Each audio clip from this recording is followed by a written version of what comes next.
very particular set of skills. This is your last chance.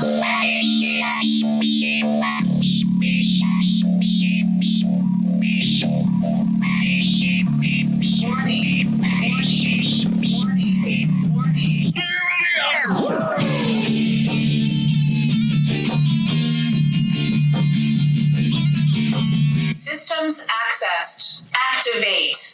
Hello and welcome to Digging in the Dome. I'm Chris. That's Kev. Hello. He cut himself shaving. That's why he's got a Band-Aid on his head. You can't see it, but thanks for pointing it out. You can show people. But, you know, there you go. Yeah, right there. He's injured. We'll kiss the boo-boo later. That's why I'm here. Yeah, exactly. So today we are very excited to have a awesome guest, Justin Lamb, a successful podcast host, a musician, and a therapist, I believe, or a future therapist. Soon to be, yeah. Soon to be a therapist. We have much to discuss. This guy, I know so much. I know. God, how much time you got? But Justin's got a very interesting background because, you know, besides being a writer, he's a musician. I believe that you actually got your album funded through a Kickstarter, which is pretty cool.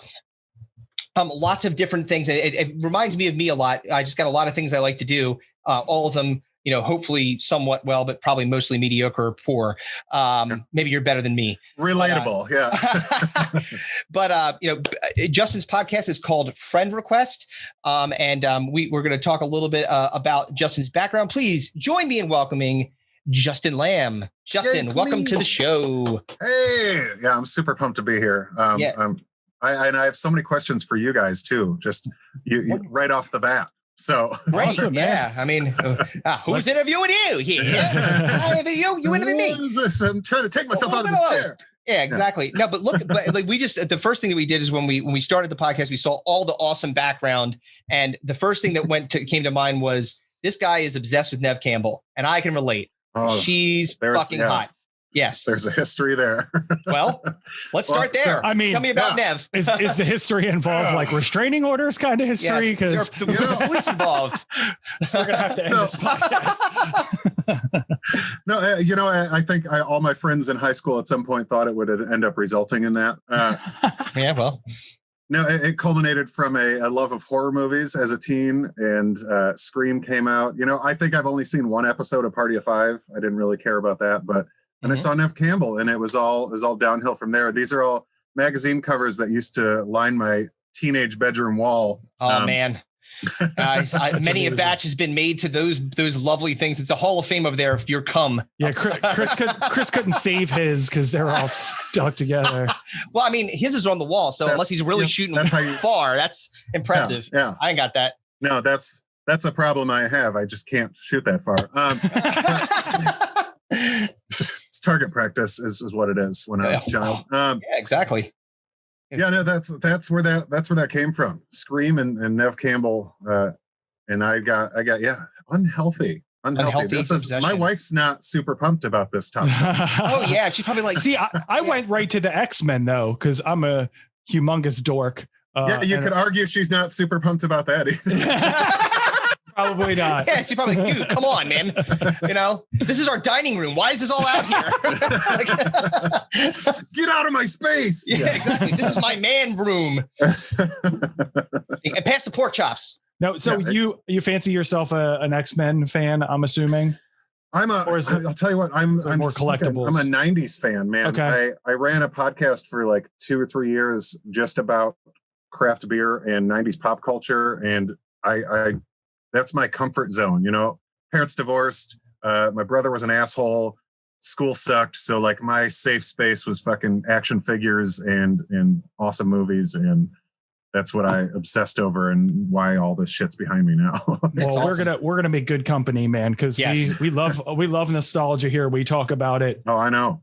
Quite often. The good and the bad. Yes. Mostly the bad, but also there's a lot of bad. Yeah. There's a lot of bad. Well, we focus on a lot of that stuff. So, you know, one of the things that we'll talk to you a little bit about today is that we are at the very beginning of the second annual Stinko de Mayo tournament. One of our favorite like a signature things that we do on this podcast, and definitely my favorite time of year. And I know it's only like the second annual, so we've only been doing it for a year. So it's like, what the fuck? But it was so fun last year, and it's even more fun this year. Your life was incomplete before you started it. Yeah. Oh, dude, I love Stinko de Mayo. Yeah, Chris is a bit of a perfectionist, both to his credit and his fault. Yep. So last year we ran long on the first Stinko de Mayo, and that was before we had YouTube. So now we have a YouTube channel. And Chris is doing all of the accoutrement to the video aspect of the Stinko de Mayo. And he keeps just going like deeper and deeper into the effects and things that he's doing.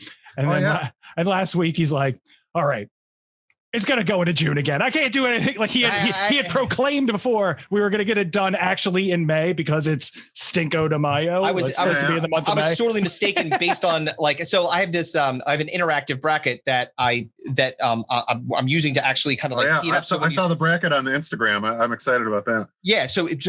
But like that thing is a fucking pain in the balls to do, to actually get everything into those spots. It doesn't make it easy. And then it's funny because the guy that actually created the baseline bracket, I wrote to him. I'm like, hey, I'm trying to do this. And is there an easy way to do this? And he was like, no.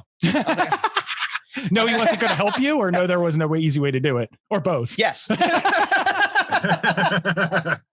He was like, fuck you. And no, you're going to have to fucking bootstrap this fella. Yeah. Yeah, I've seen your guys' episodes, and I'm like, oh, that's cool. So they record this month, and then they spend 6 months editing the video, and then pretty much that's 100%. And then by next May, we have it ready to go. That's why the second annual. This is actually from the previous year. We do now. Yes, that's like right. Yeah. Stinko de Mayo's the entire year. I wouldn't be. This is why I don't do video on my podcast. Well, it is. It's a pain in the ass, but it's like maybe I should have a Kickstarter for fucking a producer. It's getting there. I need it. I mean, God damn it. Surprisingly, our YouTube channel has grown by leaps and bounds from a views perspective, anyway, at least with the Stinko de Mayo. So he's doing something right to his credit. So we were excited to have you on because we know you're, all things 90s and nostalgia. And we wanted to talk to you about Stinko de Mayo last year, which was the entirety of the 90s. And then Stinko de Mayo this year, which was the early 2000s, so 2000 to 2005, and kind of talk to you about like your opinions on what you experienced back then, and obviously what you were going through at the time that it influenced you in your love of the 90s and action figures and stuff like that, what you hated, what you didn't like, and just kind of talk to you through the results that we have of the new one, and kind of get your thoughts on the results so far. Yep. I'm excited to hear the results so far, because that time period, you get into that decade transition time period, like the 89 to 91, the 99 to 2001, like there's such trash where everyone's trying to figure out like, what's the next decade going to look like? And it's like Skids pants. No. Like Skids. I forgot about Skids. Holy shit. Well, even Kevin said like when because we were like because if we were going to do this podcast for a long time, and hopefully it'll be more than 2 years, you can't do decades, because then we were saying like we're going to be back in the 20s, like talking about Herbert Hoover and the fucking Kaiser. It's like that's not going to be really good. Like, boy, that's depression. Those flappers, they really had it going on.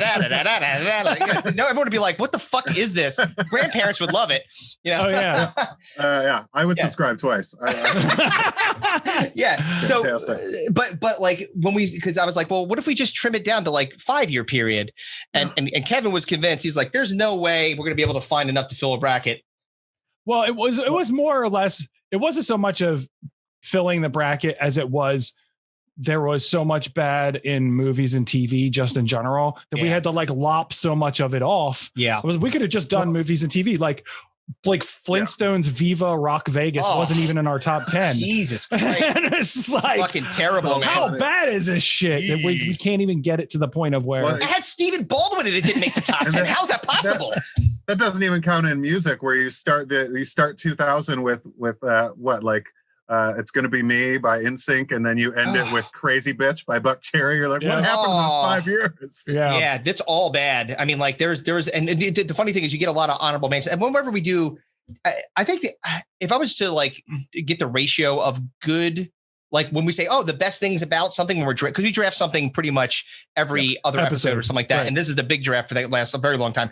But when we say, best Christmas movie. Yeah, best Christmas movie. Maybe I could count on my hand the amount of times we do the best of something. Everything else is the worst of X, like worst of Thanksgiving, worst of New Year's, worst of Easter. You can see we have a theme of holidays and hating them a lot.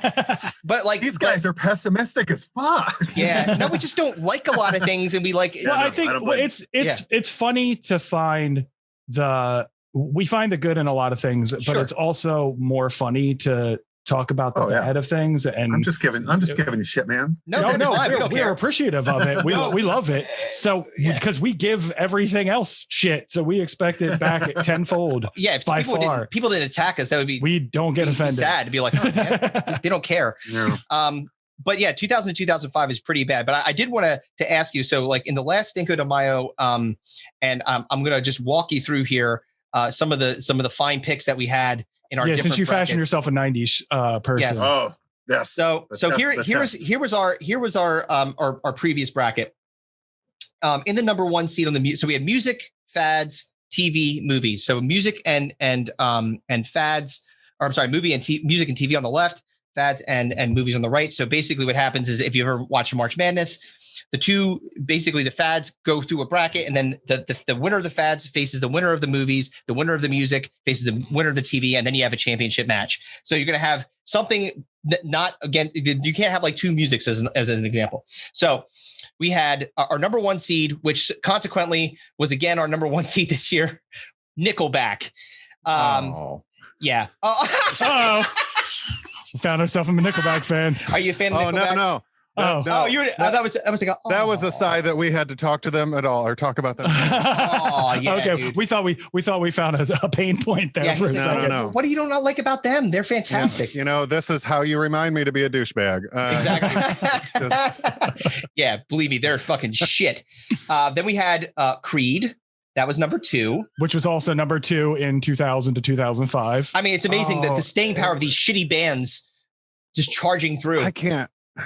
Creed in 2000, is that a thing? Oh my god! Yeah, no, they played the halftime show at the AFC Championship game in like 2001, I think.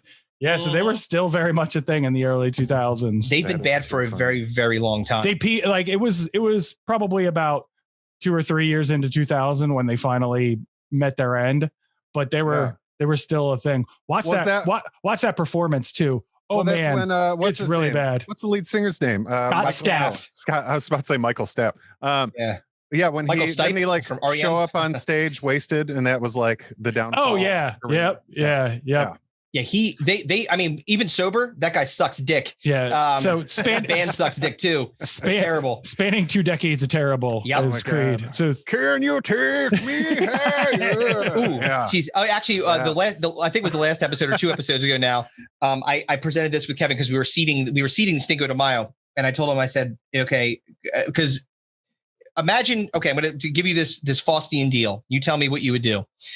You have the ability to go back to 2001, September 10th, 2001. Okay. With the knowledge that you have right now. It's going to go poorly. Yeah. Yep. So you have the ability to be able to stop 9/11, but every song that you ever hear from that point on, and you go back to your 2001 self. So how old of a guy are you right now? I'm 38. I graduated high school in 2001. Okay, so you're going back to graduation, and every song that you hear, including Pomp and Circumstance, where you're turning your tassel, is Higher by Creed. And that's your life for the rest of your life. No matter what song it is, that's the deal. You could stop 9/11, but everything is Higher by Creed. Can I stop 9/11 and then kill myself? Is that that was my idea. That is exactly what Kevin said. He said, I'm going to last about 6 months tops, and then I'm done. I'll tell you though, there will be a specific way it's done. I will take an elevator to the top of the Empire State Building while singing Higher. Oh yeah, be ironic with your death. There, I'll say, "Can you take me higher?" as I fall lower to my death. It'll be. I like that. How deliciously ironic. I like to create a little poetry with that. I like that. Okay, so we had Creed, and then there was Vanilla Ice, was the number 3 seed. Yeah. The Spin Doctors was number 4. Hanson was number 5. Oh man. Yeah, it's bad. My wife loves Hanson. Oh, well, we got them live twice. We are gonna have some news for you because Hanson went far. Hanson went deep into the tournament. Yeah, they went like Elite Eight, if I remember correctly. They beat Creed. Yeah, they beat Creed. Was like a stunning like shock. I was like, holy fuck. I mean, I don't know if I agree with that. I know. I mean, like the Creed's pretty terrible. That's why they had to make a comeback into the 2000s to try to charge down the line. I think once you get into boy band territory, people start to get real upset about its existence and just that kind of cobbled together, forced out there. Let's put three blondes together. We're basically nail their feet to the pedals of the instruments. We're actually musicians. Kevin and I were in a band together. Those are some of the questions I have for you guys. Good. Well, I don't want to jump ahead of things, but but you're a musician, so like that's like so. Especially if you write your own music, it's so fucking insulting to say, "Hey, let's just take these three blonde, teen idol boys and make them like auto-tune them into success." Fucking terrible. Yeah, I mean, and Backstreet Boys, I think, were the worst because not only were you got your white guys. It's like, what does white privilege look like? It's like one of these. There you go. That's it. But it was also they like encompassed all the douchebags from high school, like the guy that could grow facial hair early, the guy that like I don't know what the tough guy. Yeah. You know. Exactly. You're and then you had, of course, like the handsome guy, and then the closeted gay guy. Yeah, the guy that could dance really well, and also the gay guy, which you thought would be the same guy, but it's not. Whereas like NSYNC was like scouted out by Disney, Backstreet Boys were like scouted out at a kegger together. Like, those guys with the solo cups in the back. Yeah. Yes. Well, then what was 98 Degrees? Was that like methamphetamine? Yes. It was the version of temperature. I wish that they put around paper so that I could burn to death instead of listening to their music. It's fucking terrible. Was the founder of Planet Fitness. He was like, "Hey, I got these guys that keep showing up. You think we can make a band out of them?" And, exactly. That's what that was. All right, so let's see. We had. All right, so just do the final four because this is going to take 10 hours. I really did want to know if you knew some of the TV shows, though. Well, buzz a couple of the TV shows. Let me give you a couple of TV shows that I want to see if you remember from the 90s. Because when we were doing this, Chris and I are drafting the seedings ourselves with our crack research team of us. Yes, we're going through and finding the worst with some help from Metacritic and Rotten Tomatoes and just our own personal experience. Right, but with the TV shows, some of them were so bad that they only made it like 3-4 episodes, but just the premise, just the existence of them was so terrible that we had to, include them in the bracket. And then when people were picking like Cop Rock. Yes. Yeah. Cop Rock was the number one seed. It was the number one seed. But when people were doing filling out the brackets, they were like, what the fuck is this show? And I'm like, well, what is the secret diary of Desmond Pfeiffer? Say that again. The secret diary of Desmond Pfeiffer. Do you have any idea what that is? So I know that, but not because of what it is. I know that because I want to say Family Guy referenced it once. Like, oh, wow. It's one of those obscure polls that I heard somewhere. And I was like, that's something. I don't know what, though. So it was my pick. It was a show that was based after slavery ended, where one of the slaves that Abe Lincoln freed decided to join him as his butler. So Desmond Pfeiffer was Abe Lincoln's butler. His face was like, and Abe was like a bumbling buffoon in this, and Desmond Pfeiffer was basically keeping a diary of all of Abe Lincoln's trials and tribulations and buffoonery. Yeah, so it's kind of like say it was definitely a Family Guy reference. That it probably was. It made it 4 episodes before they. Oh my god! 4. I can't believe they made it 4. Oh God, I have so much to say about that, but I would turn this into a political podcast very quickly. Well, it was not well received before. Once they found out what the premise was, it was not well received before it even aired. And then douchebag the studio was like, "Oh my, I can get into that. Like, who's this fucking guy? That's a terrible idea." You know what it was? Someone was like, "Do you remember the show Benson? What if we did that around the Civil War?" It's like, what? No, it's a terrible idea.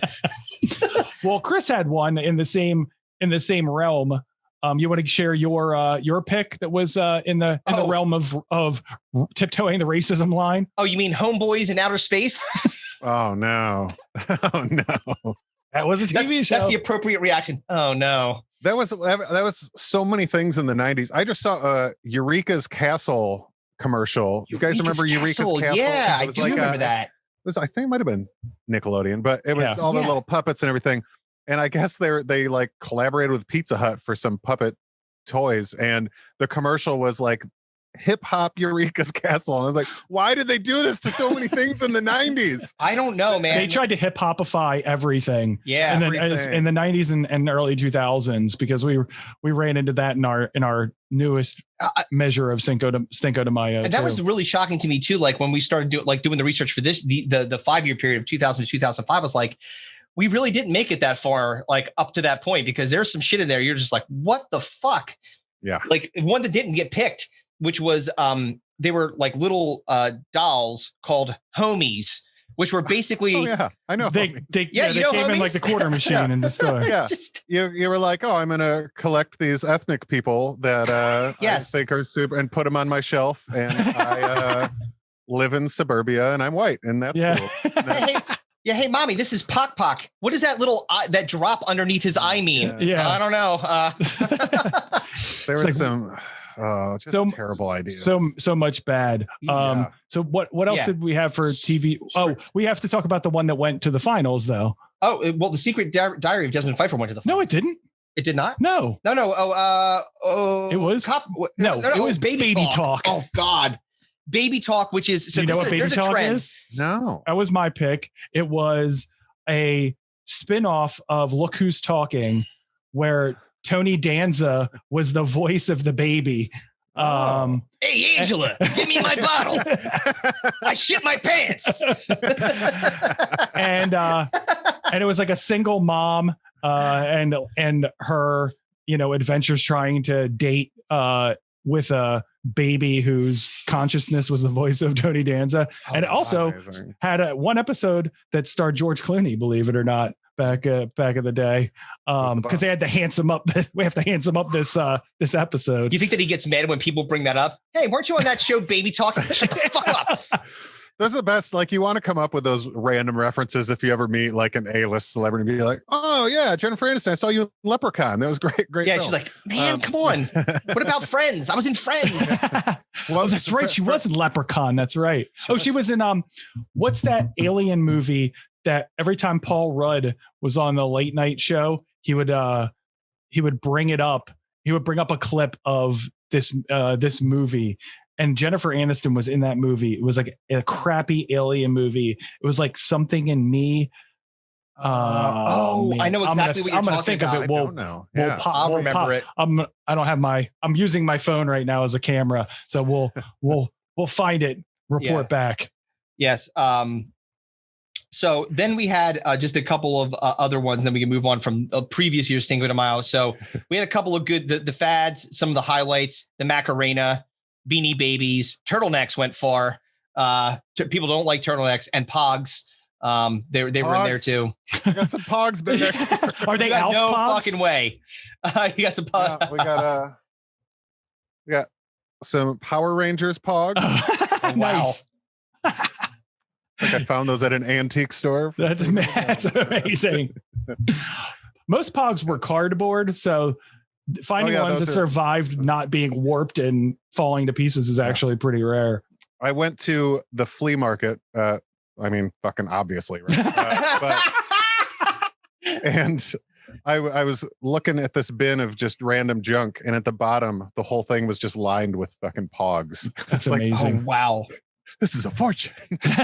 these are still worth something, right? You scoop them up in your hand. Away from my Pogs. Throwing bows on the way out. Dude, it's like my dad with like everything that he collects. Like my dad he calls it collecting, but that motherfucker's a hoarder. Yeah. He's got all kinds of shit in my attic that when he's gonna be buried he's gonna die buried in his own stacks of computer paper. Goddamn right, because I'm not selling it. Fuck? I'm gonna do that? I know I'm all too familiar. I took up a hobby on accident, I promise you, of buying storage units. Storage units? That's a hobby? Like fucking Storage Wars. Like, yeah. Oh, okay. Is that what triggered it? Like you're like, I got an idea. This sounds like a good investment. No, I did it almost on a dare at work. they were like, hey, someone's like, oh, bid on it. I was like, okay. And I bid $30 and then I won it for $30. And then they're like, come get this or you owe us $200 security deposit. And I was like, fuck, what? And, like, no. What was in it? Yeah. This one had furniture and Christmas stuff. Okay. But I sold the Christmas ornaments. They were all like from Pier 1 and I made like $15 per ornament. And there was like boxes. Oh, there you go. There you go. Like, you flipped it. I'm a flipper. Well, yeah, that was the dangerous thing, right? That's like the addict like, mind. I was like, ooh, I can make a lot of money off this. So yeah, I've learned my lesson a couple times. But that, yeah, people that keep shit that they think is worth something.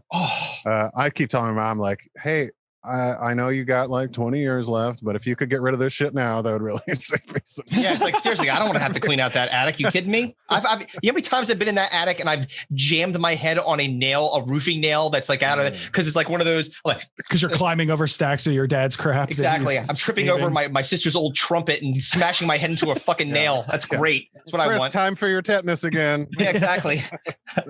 Well, it's interesting that you say about the storage thing. So I actually had a work related thing come up. So I work in the world of unclaimed financial property. Unclaimed freight.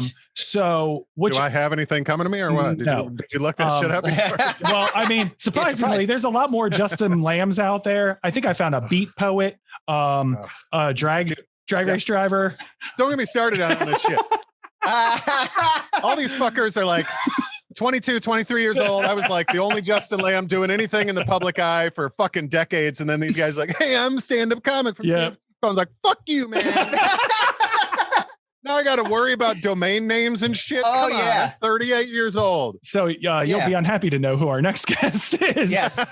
Formerly of the Upright Citizens Brigade. Yes. Justin Lamb.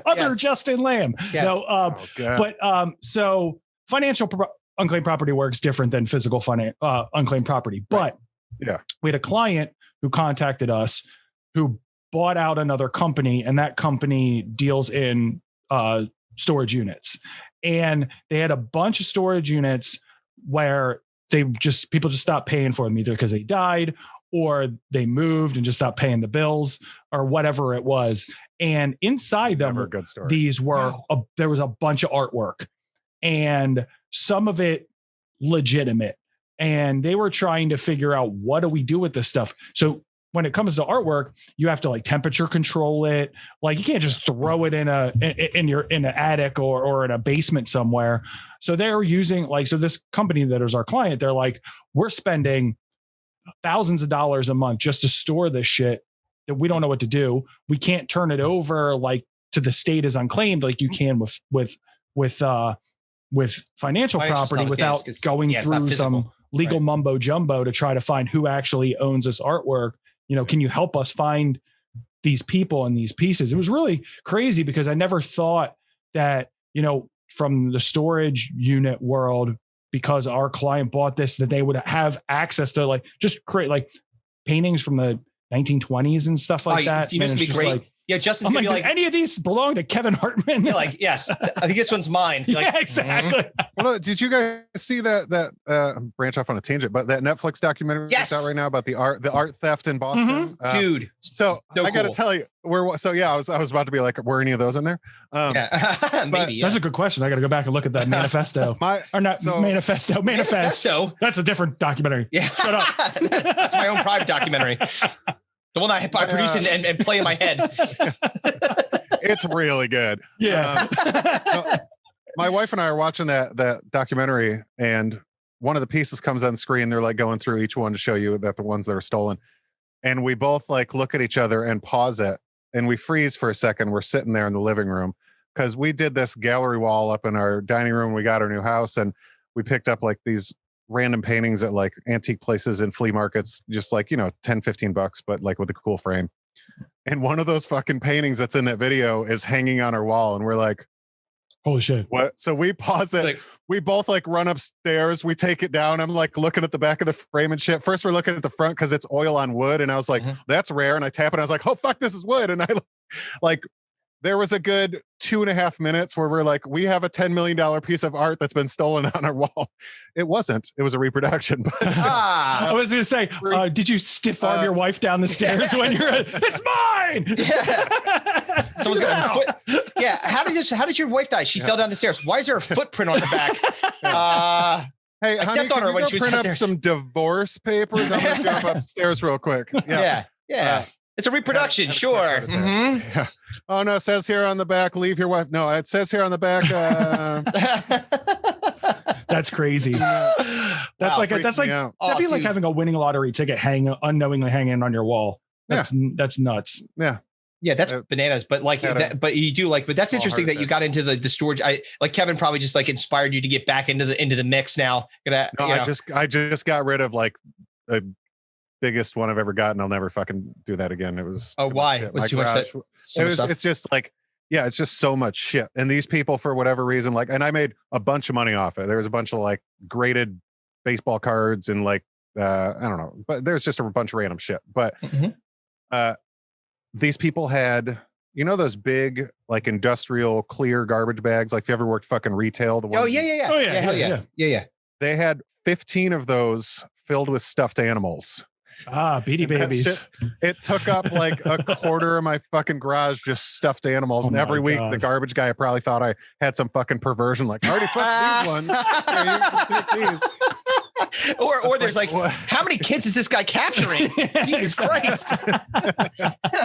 Don't look in the shed. Yes. It's got on the marker. It says child lore. Like,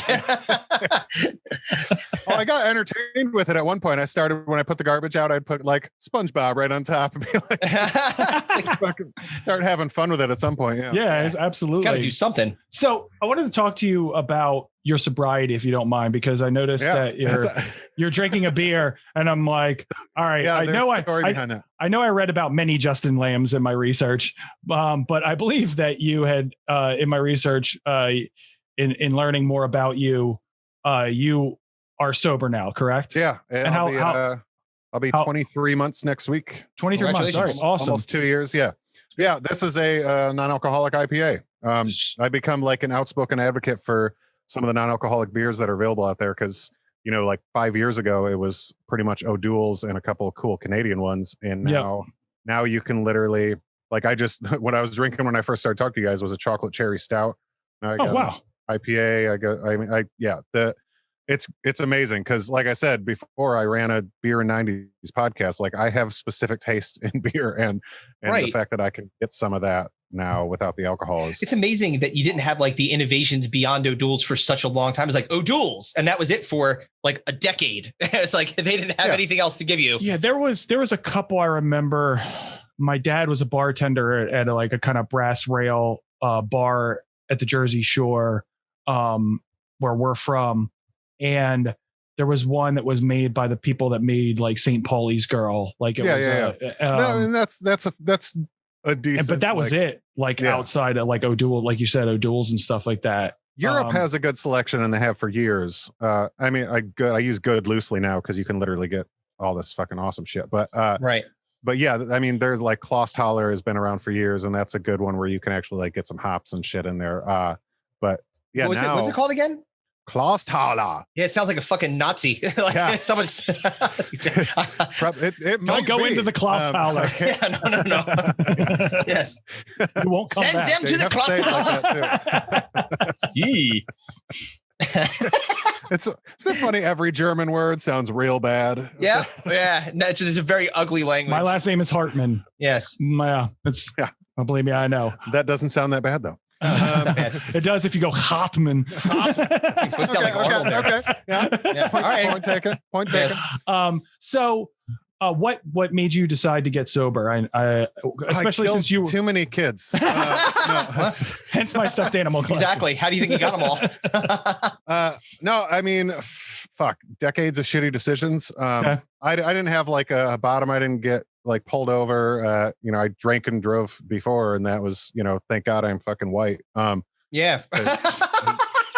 It's funny. It's funny, but it's funny, but it's funny, but it's not funny because I'm pretty sure we've. Oh, when I was 21, I mean, I was on the side of the road after driving way too drunk and like waiting for my friend to come. There's a backstory there that's going to take longer in your podcast, so I won't do that. But 3 cop cars drove by while I was waiting out there, like sitting in my front seat with the car running. and it was like 3 a.m. And I was like, looking back, if I was black, brown, any other color, like that, one of those cops would have stopped. Oh yeah, for like, sure. Running car, 3 a.m, just some guy sitting there in the dark outside this apartment complex. Like, yeah, that's, and then I would have probably went to jail. Yeah. So yeah, no, I made a lot of really stupid decisions. It was a coping mechanism, and I got kind of sick of feeling like shit all the time. Yeah. And yeah, that was it. I initially stopped because I got diagnosed with an autoimmune disease, and they put me on a prescription I couldn't drink on. Oh. And so it was 6 months where I couldn't drink, which I spent that 6 months stockpiling rare beers in my fridge for when that 6 months was. You're like, I'm going to crush all these. Oh God. Dude, I could give you the episode numbers. You can hear me fucking wasted. I got, like 14% fucking IPA. Oh. Like, yeah. And yeah, it's all like barrel aged shit. But during that 6 months I wasn't drinking, I was like, oh, this is the longest I've never drank since I started drinking. And then I realized, oh shit, that's true for everybody unless they're pregnant. Like you start drinking at like what, 15, 16, 17, whatever. And then you just never stop drinking. You know, like I go longer periods of time without eating fucking asparagus. And like that constant, I was like, ooh, it bugs me that the constant is alcohol. And so then I felt like, you know, then it's something that I don't have a grasp on. Like I'm not in control of it. Society's all fucked up about it. Like, you know, you watch any prescription drug commercial and they're like, this is going to cause this. And then you look at a bottle of fucking vodka and it's like, don't drink this if you're pregnant. Like we're really irresponsible as a society with it. And then it all kind of piled up. And the second time I had to go on that prescription, I was like, I'm going to just stop drinking. And now I'm not on prescription, and I also don't drink. So I mean, it's good it was a conscious decision, and like you said, it wasn't like a bottom that you hit and I had plenty of like bottoms, but you know, nothing tragic. But it wasn't something where you like somebody invited you over to a party. And you're like, a bunch of your family members have letters in their hands. You're like, shaky hands holding letters. Well, I would have had like a reverse intervention. And I'm sure there was probably people being like, should we tell Justin he needs to drink again? It's really annoying when he's sober. Jesus Christ. He sure does fucking whine a lot. Did he whine like this before? Oh no. But so that's where that stemmed from. Well, it's cool that you kind of rolled that into, because you had a podcast where it was like 90s and beer, and now you're doing one that relates to like non-alcoholic beer and how you can actually, there are people out there that actually enjoy the taste of beer. That don't necessarily want or need the alcohol. So having an outlet to that and bringing that to people's awareness is really cool. I think that circles back to your original your point, which is like a joke, but also, you know, the reason we didn't have anything other than no duels is because like craft beer is only 15 years old, really. Like, we were doing like starting to get into Newcastle a little more mainstream and stuff like that, but like the microbreweries and the stuff we have now like didn't come about until like 05, 06 and from then on. And so all these people that have been drinking like 14% beers for the last like 10 years, they're like, ooh, I might need to slow down a little bit because turns out you're not 25 forever. And that's but so that does it's nice that that's it really does. It's nice that stuff's available in general. And I still do some of the like beers and 90s shit on that podcast once in a while. I'll like review a non-alcoholic beer. And I just started a YouTube channel where I review non-alcoholic beers. So because I still like doing it, and I still have no problem like telling you about shitty beer and being like, don't buy this. Is that weird that the outlet I prefer to tell people not to buy shit? Yes. No, I mean, this one's good, but never mind this. Just don't buy this. Exactly. It's like how we hate on shit here. We like tell you about the bad more than the good. Yeah. Well, it's cool because, you know, when we talk about the 90s and stuff like that, you know, our craft beer was ice beer. You know, like that was like Ice House and Molson Ice and shit like that. That was like Red Dog. Yeah, Red Dog. That was fancy. We're like, we're getting fancy tonight. Let's drink some Ice House. Ice. It's like fix it. Yeah, some Natty Ice, some Colt 45, maybe. That was in the darker times. Yeah. Well, we all been there. Every once in a while. I drank more Old English 800 than I care to admit. Yeah. I've played Edward 40 Hands before. It's a fun game where nobody wins. No, everyone is very upset in the morning. You're like, what are these things? And who are these people? Oh God. Yeah. And why is one of them filled with piss? Oh, that's right. I couldn't do anything with my hands. Exactly. Well, yeah. What am I gonna like? Smash call that recycling together to grab my hog? That's not gonna work. I'm drunk. Especially with the micro penis problem. It's just not gonna work. I can just fit it. Well, then it's very easy to fit inside the actual. That's why it's filled with pee. It's all full circle. Exactly. Oh shit. Oh God. So yeah, I mean, I was definitely curious about like the music because just curious as to like what got you into music, what kind of instruments do you play, what kind of music do you like, what kind of music do you like to compose? Yeah, and I want to flip that question back on you guys because I was curious. I did a little Google searching and couldn't find what band you guys were in before that. I want to know what style it was and everything. But yeah, no, my music shit. I mean, it started rough. My mom was into like 90s dance music, like Macarena. You mentioned that. Yeah, my mom loved that shit. And, so like. No wonder you drank. Jesus Christ. Surprised you didn't do needle drugs at 15 if that's happening. Jesus Christ. Hey, I didn't say it. No. I said I quit drinking. Hold on 1 second. Yeah, no. So my mom's musical taste was like that, some Bee Gees shit. We had this mixtape that played like Thriller and Bon Jovi and stuff, but that was like what I grew up on. When I started getting my own stuff, I got into, No Doubt, Nine Inch Nails, and that sort of thing, while also in the background being like, I like this Bob Seger guy. He's got something going on. Yeah. And then it was fucking punk rock and ska for like the last half of the 90s. Like I was going to shows every weekend, and that was the best kind of music because you could buy these like $3 compilations that had like 40 bands on them, and you'd be like, oh, cool, and you find out about all these new bands, and for a 14, 15-year-old, $3 for a CD is awesome, dude. Oh yeah, and then score.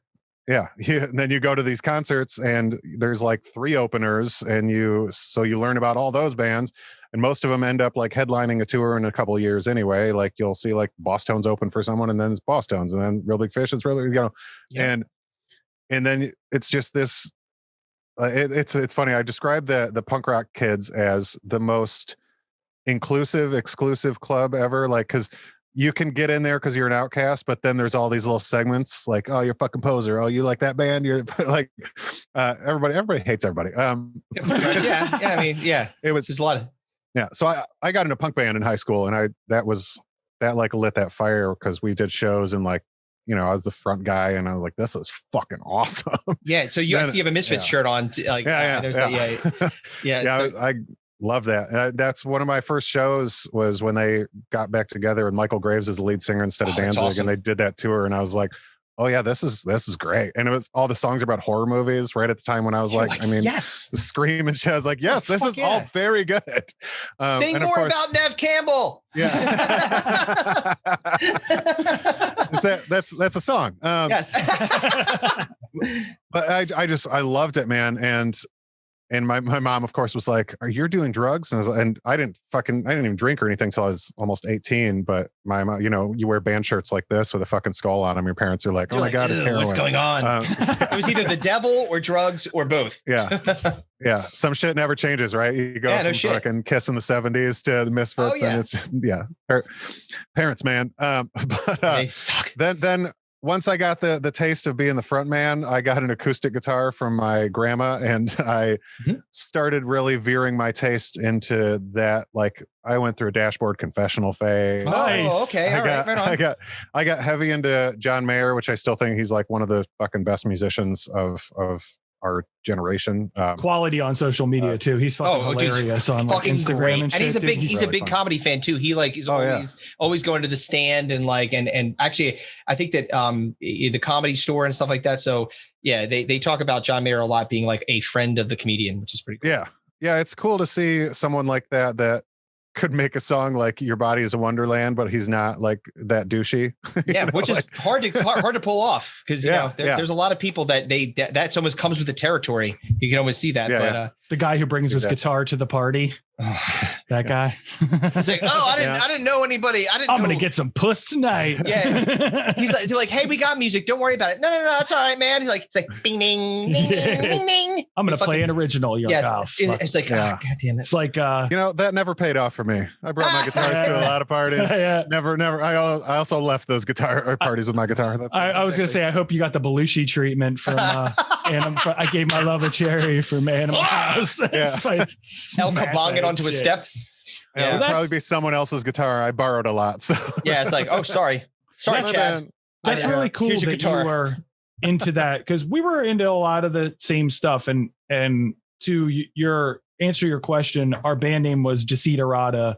It's Latin. It means lifetime desire, loosely translated to lifetime desire. It was also like a poem written by Max Erheim back in like the 1920s. It starts like, go placidly amid the noise and hate. Oh, these guys are fucking artists.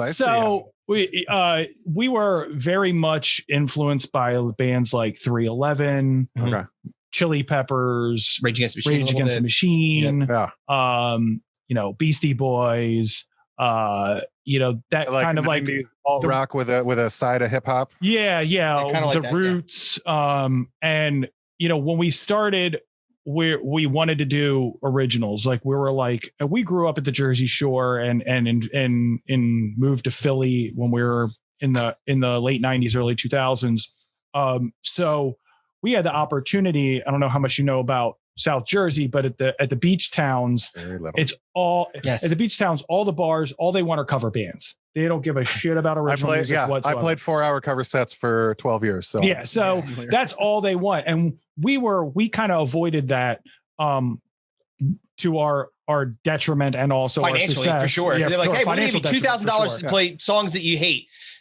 We were like, no, we have artistic integrity. Like, what the fuck were we thinking? Yeah, we're like, we're not going up there and being like, do. It's like, we refuse. I've played Semi-Charmed Life at least 1,000 times. Well, that's the trade-off, right? Like, when I lived in LA, I was playing 4 or 5 shows a month, all original, coolest places in fucking LA, but I wasn't getting paid anything. And then when I was playing cover sets, I was playing every weekend and I was getting paid, but also part of my soul died every time. So it's a trade-off. I mean, we played plenty of gig for booze and or just pick up our tab and we'll play for free. You know what I mean? Or we split it up. We're a band of 6 people. We split up the money at the end of the night and it was basically like $10 each. Here's your gas money. Exactly.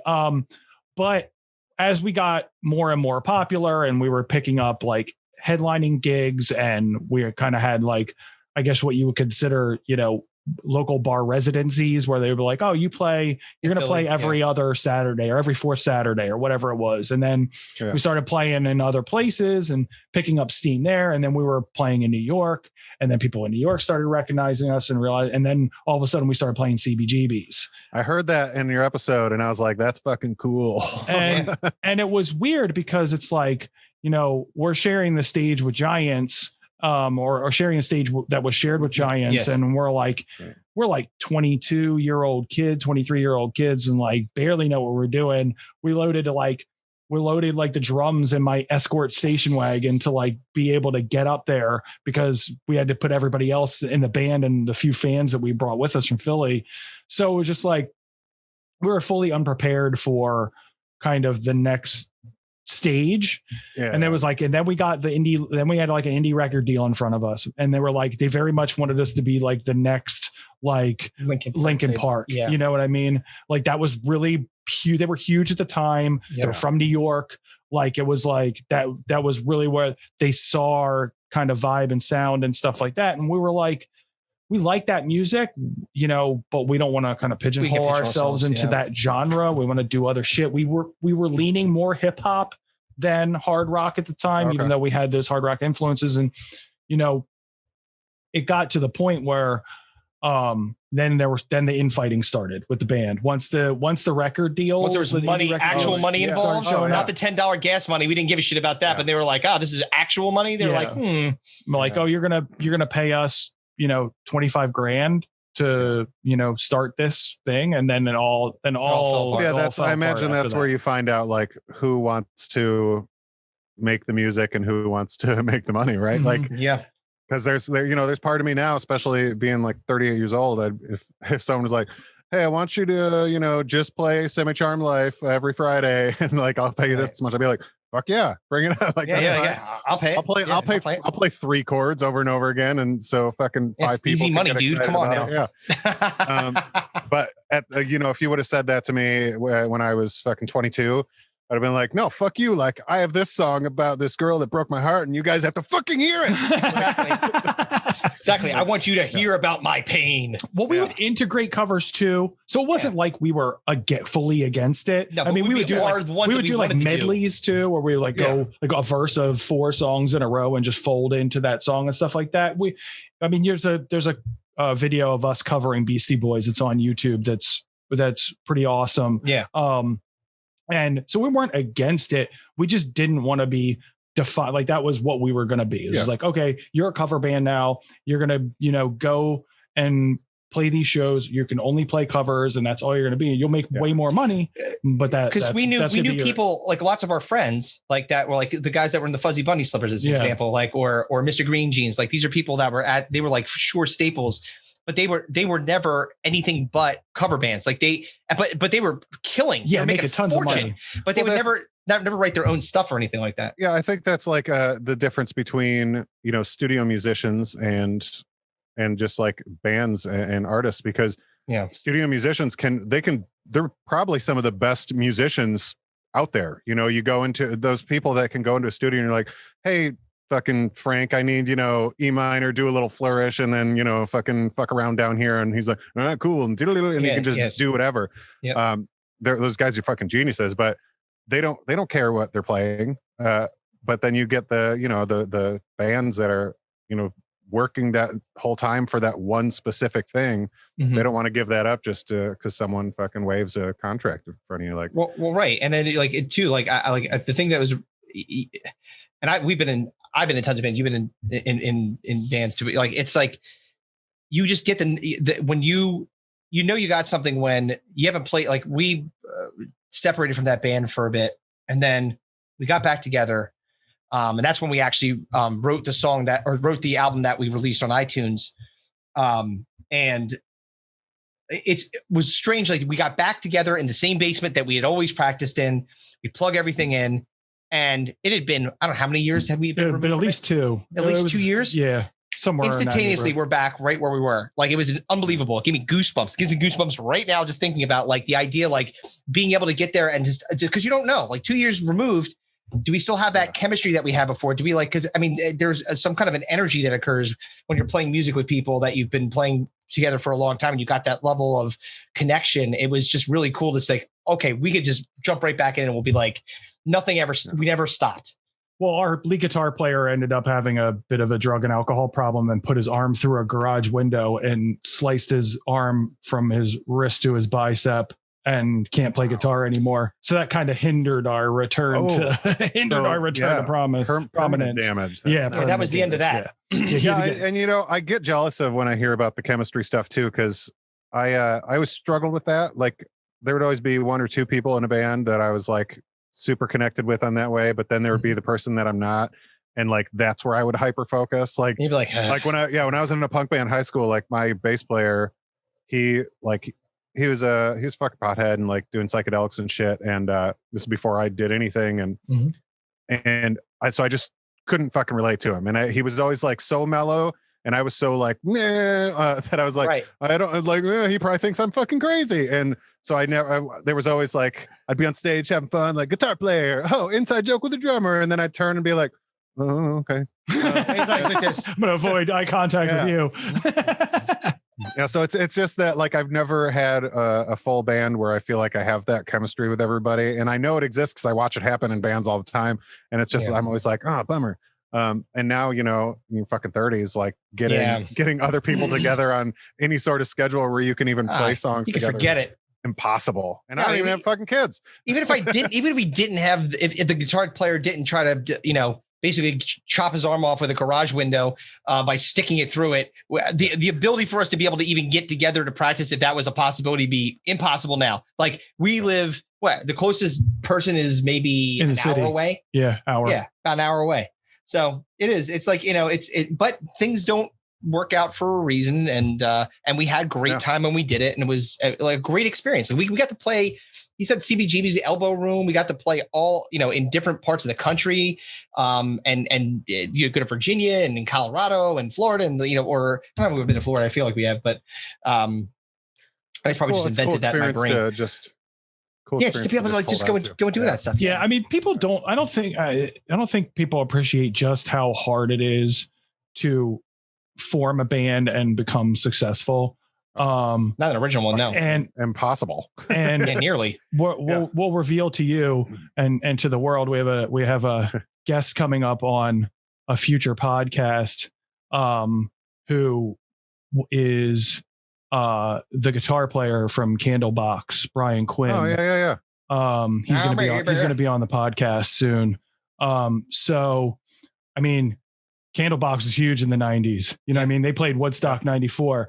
Like, and just getting to talk to him about like because he's a local, he's from around here where we are in the Philly area, and just getting to talk to him about like, how, we crossed the same paths. We were playing in similar places and at the time, and they, and how they reached this stratosphere, how difficult it really is to not only have everybody all on the same page in order to achieve that success, but actually get there, especially in that time in the early 90s when there was no social media. Right. You had to have demo tapes and media kits and all that shit we had to put together. Just put a song on SoundCloud and or on YouTube and just all of a sudden have millions upon millions. And it's a double-edged sword too, because now because of that access, it's so oversaturated. Oh yeah. Oh God. Yeah. So much content. You gotta be so unique and have such a specific, awesome sound to even be noticed, let alone like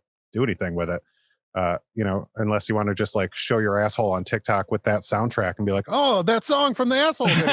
Yeah. Like, all of a sudden, dude, TikTok, we lament TikTok. I mean, and I said that, my 13-year-old daughter convinced me to start a TikTok account, which I've been neglecting ever since I did start. He's nodding his head in disgust. But but the thing that's really odd to me, it was funny. There's a podcast that we're just connected with on Twitter. This guy, he was in the mafia, and now he does a podcast because why not? Easy. Everybody has a podcast. Yeah, even mafia got soft. His name is Chicago Tony or something like that, right? And so he's like sitting there. He's like, hey, what's with this TikTok thing? And he's like, I don't get it. And I'm like, hey, and he's like, I don't. Well, what's so interesting about a girl eating a sandwich? And I was like, and I wrote back to him I was like, Tony, not to make you even more infuriated, but there's actually a video of a piece of bread falling over, and it's got over 1.5 million views. And he's like, why? Like, what is entertaining about that? But like, that is TikTok is like, and your point about content is really well taken, because there is literally something for everybody. Somebody likes the idea. 1.5 million people like the idea of a piece of bread falling over. Yeah. I don't get it, but I guess it's entertaining to somebody. It's because we're all becoming fucking morons. But, yeah, probably, yes. So, like I said, I will go off on tangents. Yes, indeed. Yeah, I got nothing. That's right. No, but so we were talking about music, and your podcast friend request. What exactly is the premise of that? What do you do with that today? That came from an idea where I was just sitting there one night and wondering, like, you're looking at Facebook comments and likes and shit, and you're like, how well do I know these fucking people? Like, I haven't the people you would go to high school with or worked with once, and so you're friends with them on there, and you're like, I don't know these people at all. And that's where it came from, is like, how well do you know your friends on your Facebook friends? And so interesting. I set up interviews with like 10 people initially, and within a few interviews, like, it became apparent that like I had something pretty special, because people have crazy stories, and most people don't think their story is any good. That, in fact, I think everybody I talk to be like, no, I'm not going to say anything entertaining, and then turns out to be like, oh yeah, and then my mom held me at knife point, and I was like, what? Like, what? You should have led with that. Oh my god! So that was the first episode. I was like, yeah. I was like, okay, okay, well, many things. It's all downhill from here. Then the next one's like, well, I'm actually really from another planet. You're like, what? Oh no. Yeah. Oh yeah. That's Gonzo. That was episode. Gonzo. But it really has like taken on a life of its own, and we tackled some like really big topics, and it's given me an outlet to share my own shit. Getting sober, and I've been in therapy for years and gone through a bunch of crap myself. And so it's really given me that outlet, as well as given everybody else a platform, which has been just really helpful. It's been, out of all the music and the writing and all this shit that I've been putting out for years, this is the thing that I think has the most profound effect on anybody, and thing I'm most proud of. And the nice thing, I can say that without sounding like an asshole, because it's not my stories, it's other people's stories. I'm just providing the platform. And so that's what it is now. And we got I just signed a sponsorship deal with BetterHelp, and that's awesome. So it's going well, and it's reaching a lot of people, and I'm happy with it. So that's fantastic, man. And I got to say, I think that when we started this podcast, it was like it's something that I had wanted to do for a long time, is to start a podcast, because I had been in broadcasting before. I've done stuff like for my actual job, where I was doing business podcasts, which you can only be so entertaining with business podcasts. I can't make dick jokes on, I mean, can. You're just not going to make a lot more podcasts. Yeah. I think I may have snuck one in there once. But did you hear about my boss's micro penis? Exactly. Oh boy. I saw you walking around the pool at conference. You're not packing any heat at all. Yeah. You guys ever notice plastics? Dildos. I don't know. Exactly. Yeah. But it is about like doing it for the love, and like now, in my opinion, like it's great to get like attention, and to Kevin's point, like we're gaining steam, and people are starting to watch us and listen to us more and more. But it's more about, for me, if just a handful of people listen, it would just be cool to be talking to my best friend in the world about everything. Oh, yeah. I mean, Chris and I have known each other. Man, you got to like what you're doing. We know each other since second grade, so we can sit here and talk to each other, ad nauseum for endlessly. Hours, and it's we know all the good, bad, and different.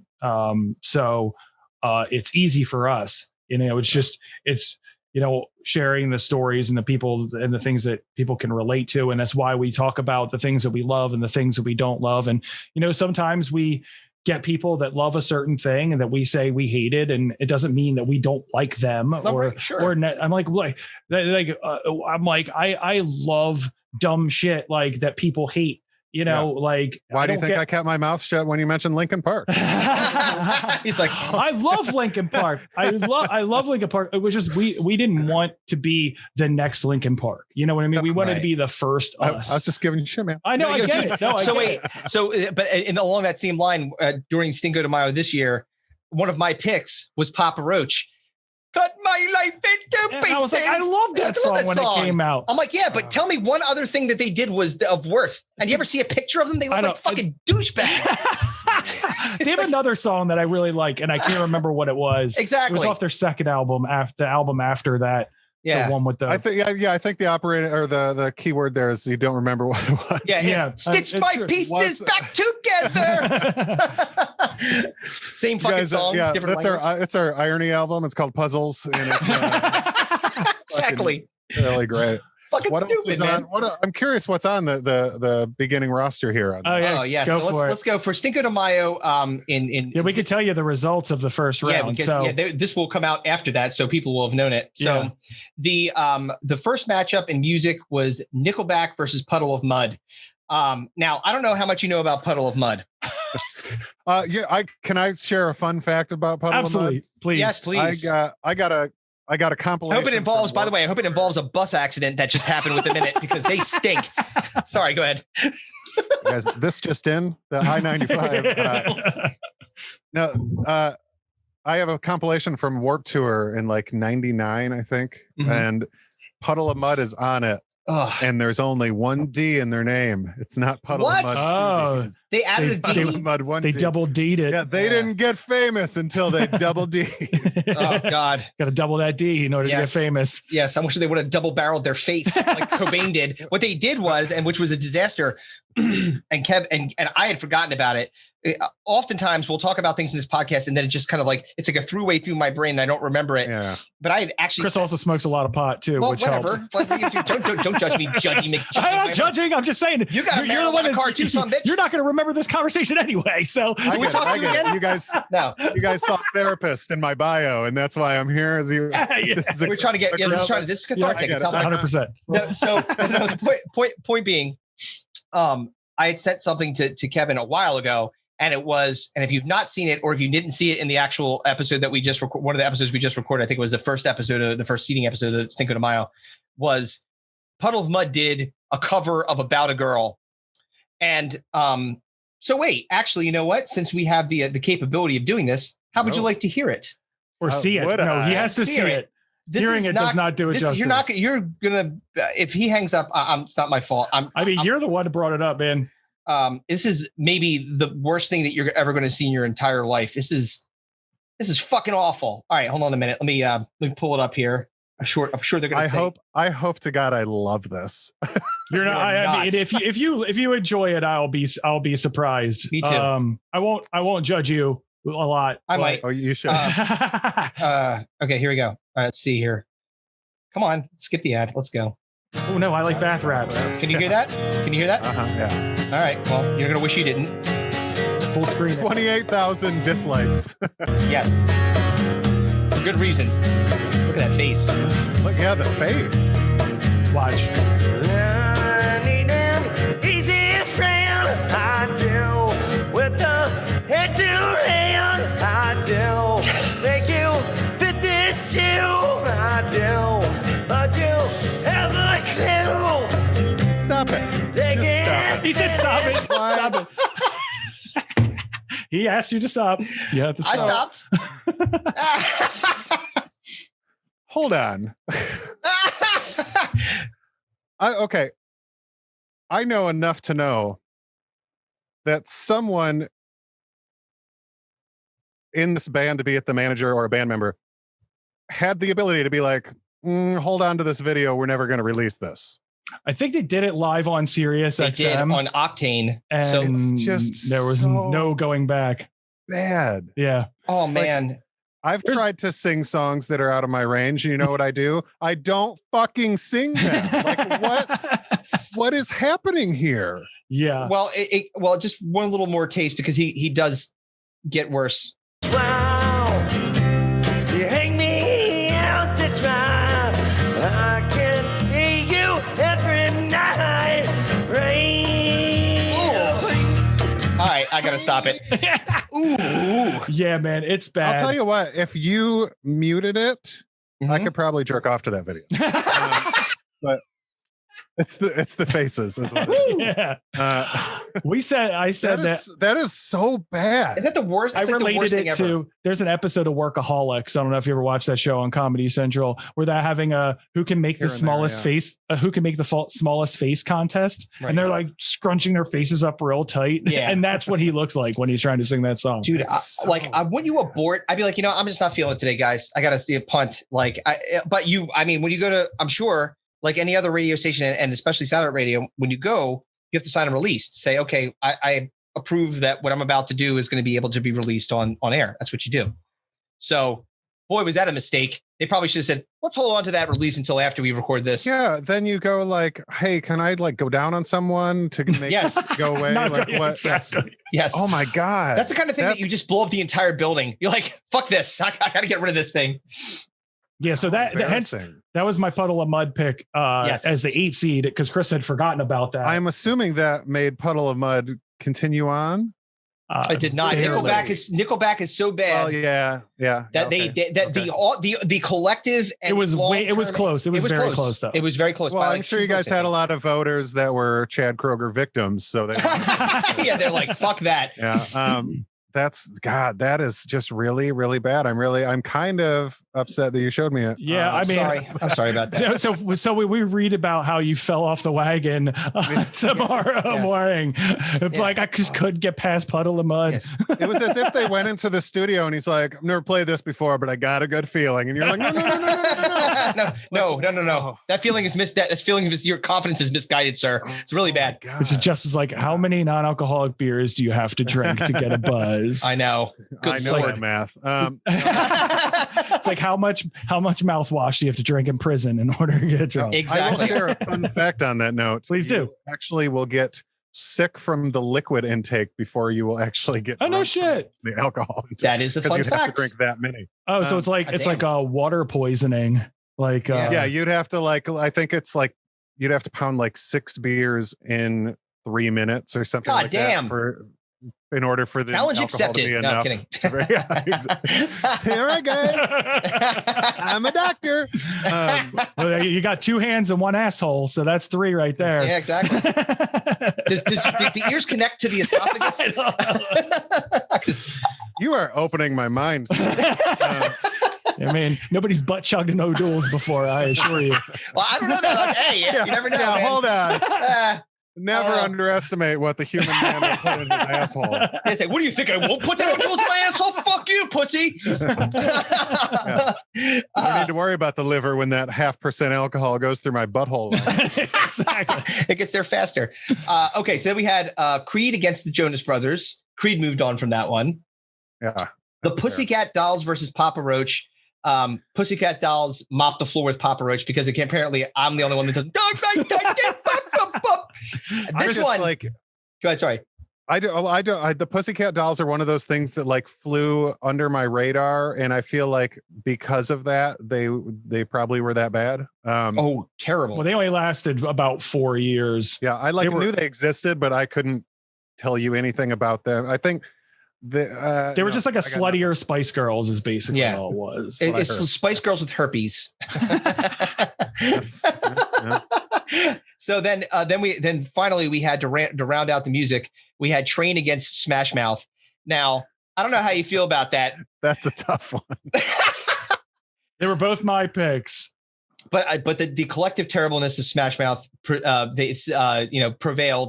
They won. It was weird that the dynamic, because Instagram wholeheartedly went after, because we posted on multiple. Yeah, it was Twitter, Facebook, and Instagram, and then we got brackets, as well as the physical brackets that we get in via email. Yeah.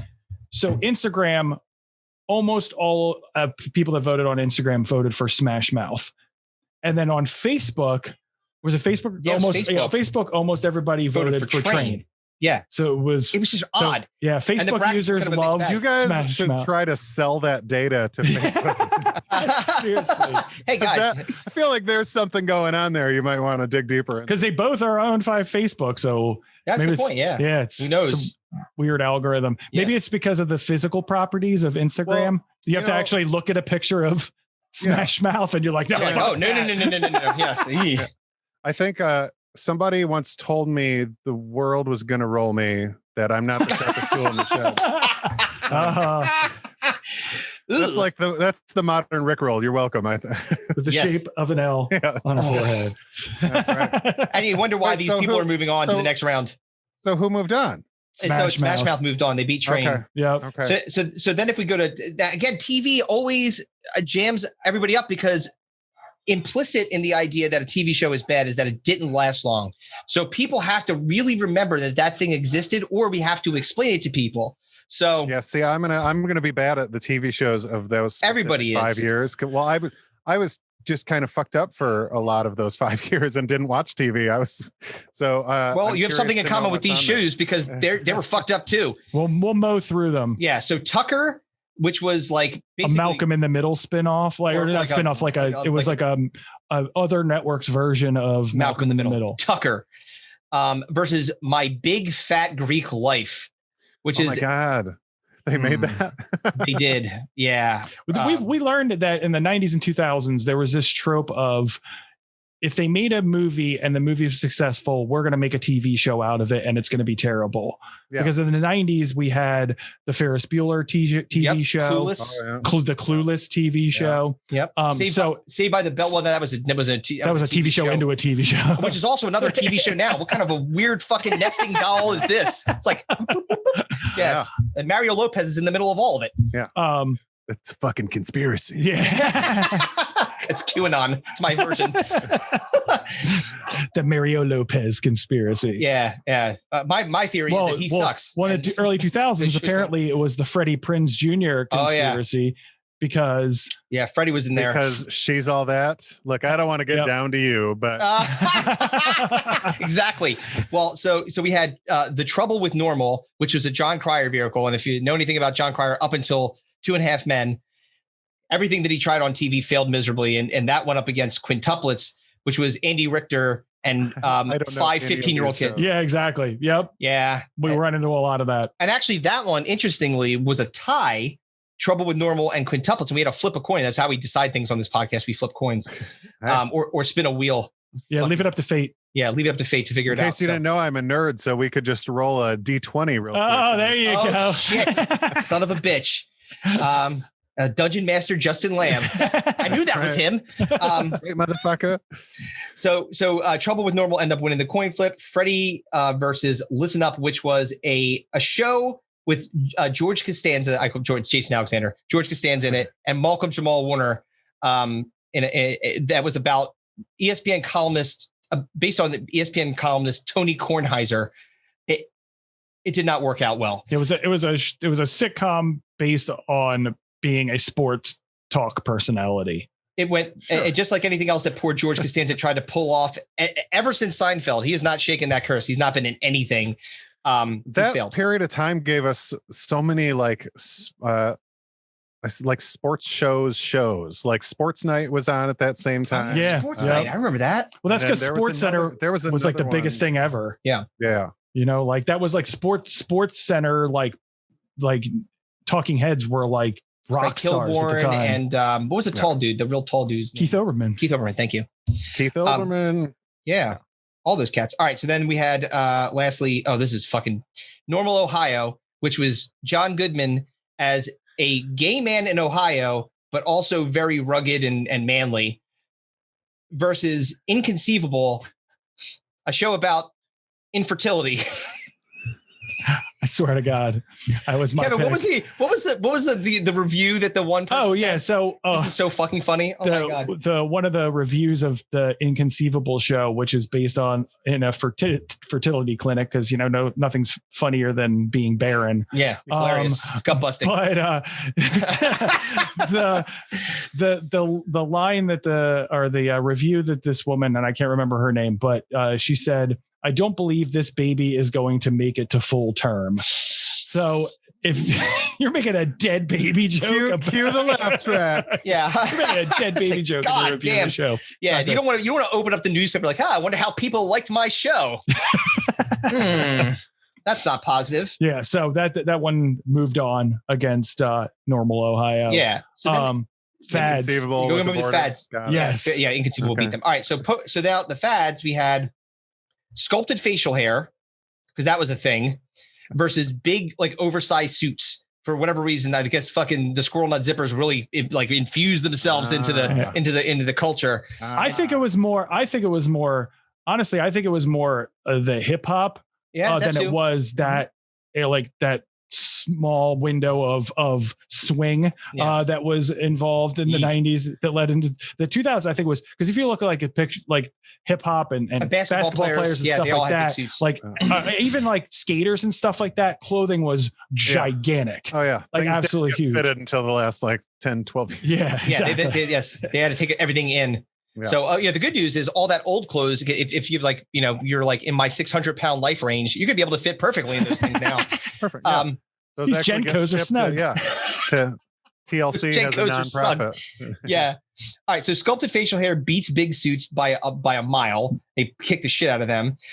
Now this was interesting. So Kevin took two, because we have do a snake draft. He took two that I thought for sure we're gonna maybe have a good run because they're really good. But we'll just give you the results in a minute. Social media was Kevin's pick. Because That's early. Yeah, because MySpace started in 2003. That's correct. That's when Tom infused our lives with the joy. Friendster, MySpace and Friendster. Exactly. Right around the same time. So social media went up against Bratz dolls. So we talked about homies earlier. Remember the little, yes, urban Barbie, as we like to call her. So Bratz kicked the shit out of social media. Yeah. Even though social media continues to ruin the world. Thank you. Point. Justin, I'd hug you if I could. Maybe some other things. I have that effect on people. But yeah, Bratz dolls also, ruin the world in their own way. Yeah, I don't see them I don't see any of them on your shelf. That's right. Destroying a lot of fucking young women. Yeah. That's He's like pushing the Bratz dolls down out of the background. He's like kicking them under the chair. Yeah, he's turning his camera so we won't see them on the right. What do you think's next to Batman? Skirt and purple hair out of the way. A belly ring. So then we had reality TV. Again, wow, because there's a lot of awful reality TV. Big Brother. Reality TV always wins the worst thing in the world in my book. Yeah, but it was going up against Big Mouth Billy Bass, the singing fish that would turn its head. Don't worry. I know. I'm familiar with both, and I worked in reality TV for a little while. Oh, you did? And I have a special hatred for it. I have a special hatred for it, and I've never been anywhere near it other than viewing it accidentally on occasion. And it's one of the worst things. I can't tolerate accidental it. Is like the key word there. It feels like it was almost made accidentally, and they're like, oh, people like this fucking train wreck. And then and all of a sudden, like half of our content is no longer, scripted original content. Yeah. It's like people. It's scripted reality. Well, I mean, we had a David Paris on a couple of episodes ago. It was actually probably about over a month ago now, and he was an America's Got Talent finalist. And he was like, yeah, this he's a little bit of a bigger guy, but he's like very athletic and acrobatic. He's a dancer. And they made him eat a burrito on camera. So they didn't make him. He was hungry, and they were like, "We're gonna film you eating. Like, we're gonna film the fat guy eating. You fat fuck." Yes. It's like, God. I'm sure I worked on America's Next Top Model, and I worked on I Want to Be a Soap Star, which is this fucking terrible show on the Soap Network. Wow. I worked on, thankfully, only one episode and never never met him. But I worked on The Apprentice for one episode. Hence my pick. That started in 2004. That was why I made it was right in that 2005 window. Yeah. You did say that. And like just the way they got they just went on a fucking tangent with the way they treated people as contestants. They're like, oh, you lost the contest, you gotta go sleep in this porta potty for 24 hours. You're like, what the fuck, man? Like, I left a show once because it was supposed to be a Fox show, and I don't think it ever got picked up, but the premise was literally they brought in psychologists to figure out what they can do to these people that'll be like the most psychologically fucking damaging, and whoever lasts the longest like wins the show. And I was like, okay, I'm not going to work on this. They're like, and just weird shit. Like, put them in this room. It's going to have 7 walls instead of like 8 or 6. Because they found out that odd number and the way they're shaped like fucks with people. And then like they're in this light that flickers at this certain pattern because this pattern fucks with people more than anything else. And what the fuck? They literally, it was really fucked up. That is really fucked up. One That Flew Over the Cuckoo's Nest, the series. It's like, well, I went on a Match.com date with a Rock of Love contestant once, and I'll save that story for another podcast. I'm going to tell you, it didn't go well. I'm sure. I bet it went exactly as I thought it would go. Yes, exactly. I will share that story another time. But Big Mouth Billy Bass kicked the shit out of reality TV because people fucking love that reality TV, man. Yeah, man. Me too.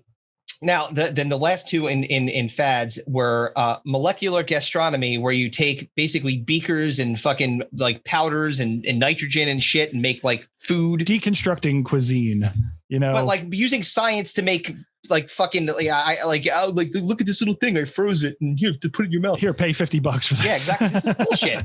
And then I put a quail egg in a bubble and I farted on it. Exactly. Give me money. Yes. That'll be $100, please. Like, all right. Perfect.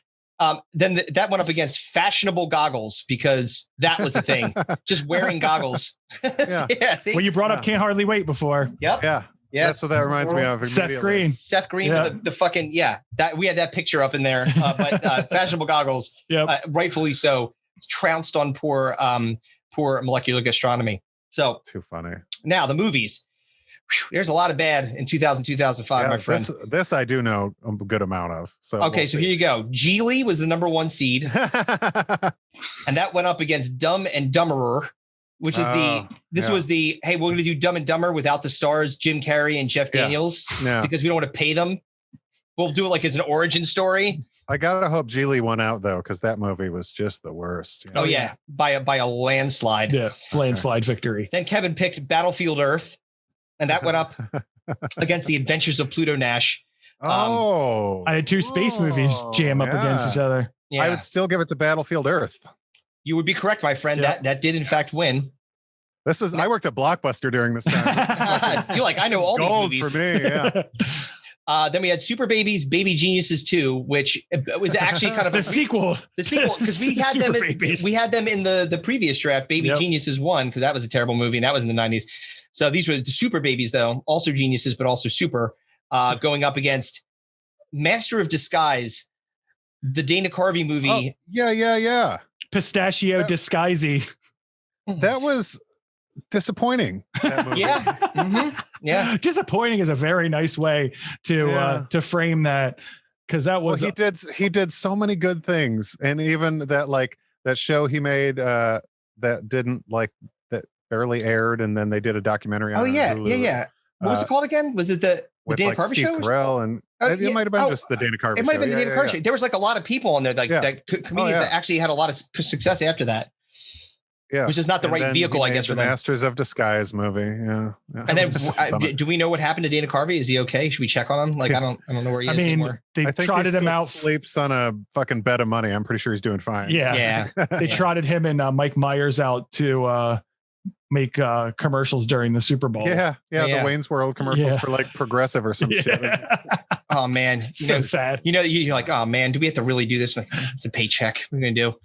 And then finally. And so for that one, Super Babies won. And then finally we had From Justin to Kelly, a movie about American Idol against The Room, the movie Hi Mark with Tommy Wiseau, which is a which is the movie that disaster movie. Disaster artist. How meta. Yes, indeed. Well, people apparently like The Room because it's bad. It's bad enough to be good. So Justin to Kelly won that one. So I mean, come on. It was American Idol was like, you guys, we got to cash in on this the worst way we can.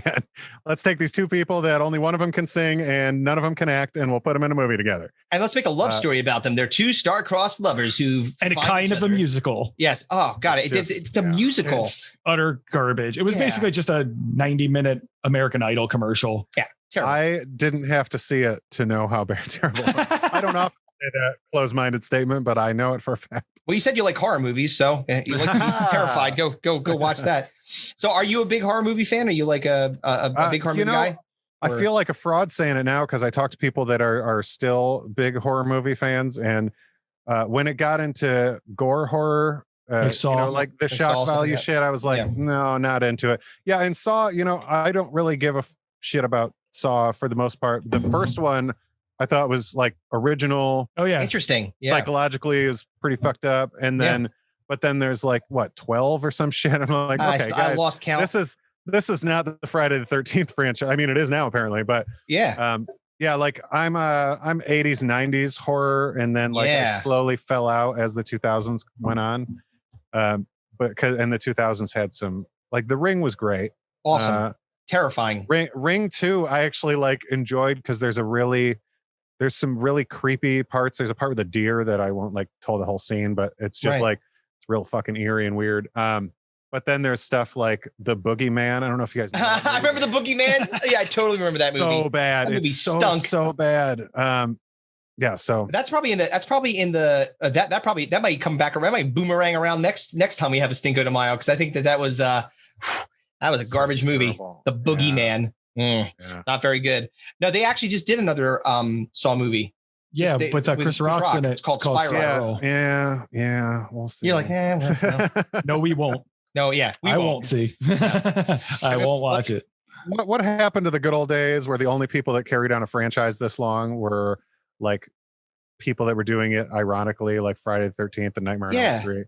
Like now people are like, no, we're still making art. And you're like, no, you're not. You're fucking vomiting blood and guts and putting a bear trap in it and calling it a fucking movie. Like, well, but it's because it's the same reason that they make TV shows out of movies. It's because I found something that you like. I am going to squeeze every ounce of profitability out of this thing until you hate the original thing that you loved before. That's the way it works. Well, I learned recently that the new Fast and the Furious movie is going to be partially in space. Nuh-uh. I swear. Nothing's faster than a fucking rocket, motherfucker. I'm not making that up. I am Groot. Wait, that's a wrong movie. Fucking ludicrous. Fucking on a rocket ship. Ludicrous in space. I'd rather watch that. Me too. I'd watch that. I think we were universally. Let's pitch this, guys. Come on, we can. If he doesn't say ludicrous speed go like Spaceballs, I'll be so fucking mad. Did we stop? Great. Smoke him if you got him. Well, listen. It was absolute blast having you on. Yes. Yeah, man. Absolutely. We love these types of conversations where we can just kind of riff on all things nostalgic and talk about new things coming up. So we really appreciate having you on. I appreciate you guys having me on too. Yeah, this is a lot of fun. This is a nice step away from the normal stuff. I mean, I think we can transition the conversation now to, where did they touch you on the doll? Where didn't they touch me? That's the question. I challenge you to find it. You're gonna be I guarantee mid back. You'll probably be right around where you're gonna be needed to find the spots where they didn't get me. Hold on, let me get my baby Yoda doll. You can put. Yes. Oh, Gregor.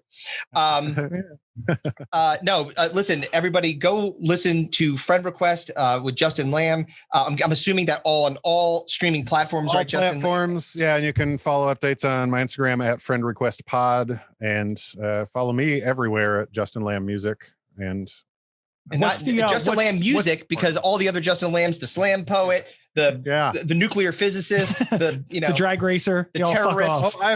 Guys, it frightens me in the age of social media. If I find out about anything new, whether it be like TikTok or Clubhouse or fucking Discord or something, I'm always like, I gotta get that screen name really quick before one of the other guys gets it. Oh, dude, someone's got digging in the dome. We're digging dome on Twitter. It's fucking infuriating. Oh yeah.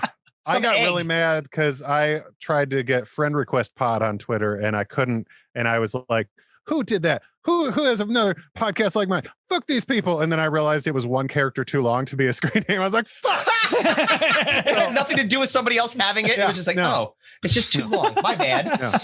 And guess what? I don't use Twitter now because I'm not going to be like, all right, follow me everywhere at Friend Request Pod. And then follow me on Twitter at Friend Request JL. Because that's going to. Friend Request Po. Friend Request Po. So stupid. What's the non-alcoholic beer podcast? The YouTube thing.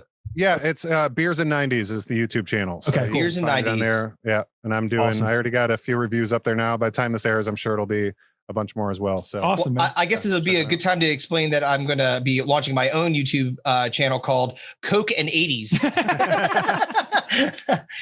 It's a very fast podcast. Yeah, very fast podcast. We fit a half hour into 2 minutes. Exactly. Yeah. It's mostly me talking about, could you please send me money for more cocaine? Yeah. And then the second episode is you drinking a case of beer to come down. I get it. I've seen it. That's right. Yeah, we've been there. Have you seen it before? Did I send you a clip? You were real fucked up. You already. Justin Lamb, thank you so much for joining Digging the Dome, brother. Thanks, we'll definitely have you back on, dude. Absolutely. Absolutely. Thanks for having me. I'm excited to see how the fucking bracket works out. Yeah, man. Yeah, thanks, brother. Take care.